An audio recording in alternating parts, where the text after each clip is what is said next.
मुख्यमंत्री एकनाथ शिंदे आणि उपमुख्यमंत्री देवेंद्र फडणवीस यांनी मनोज जरांगे यांच्यावर शरद पवार यांनी लिहून दिलेली स्क्रिप्ट वाचत आहे असा आरोप केला. याबाबत जेव्हा शरद पवार यांना विचारणा करण्यात आली तेव्हा त्यांनी फडणवीस यांना टोला लगावला.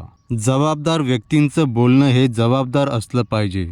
जबाबदार व्यक्ती इतकं पोरकट बोलता हे मी महाराष्ट्रात याच्या आधी कधीही पाहिलेलं नाही असे शरद पवार म्हणाले. मनोज जरांगे यांच्याबद्दल बोलायचं झालं तर पहिल्यांदा उपोषण सुरू असताना मी त्या ठिकाणी गेलो होतो. मी त्यांना एवढंच म्हणालो की तुमच्या मागण्यासंदर्भात आग्रह समजू शकतो, परंतु दोन समाजामध्ये तेढ वाढेल असं काही करू नका.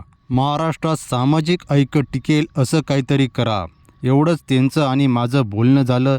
त्यानंतर त्यांच्यात आणि माझ्यात कधी संवाद झाला नाही असे शरद पवार यांनी सांगितले. असं असताना उपमुख्यमंत्री आणि मुख्यमंत्री यांचं स्टेटमेंट असभ्य वाटतंय असं शरद पवार म्हणाले.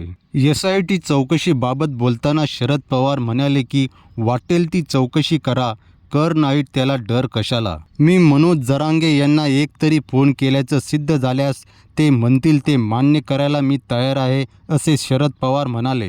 SITच्या चौकशीमध्ये नेमकं काय समोर येईल हा एक मोठा प्रश्न आहे. मित्रांनो, अशाच राजकीय आणि सामाजिक बातम्या जाणून घेण्यासाठी आपल्या चॅनलला करा सबस्क्राईब. व्हिडिओ आवडल्यास व्हिडिओला करा लाईक.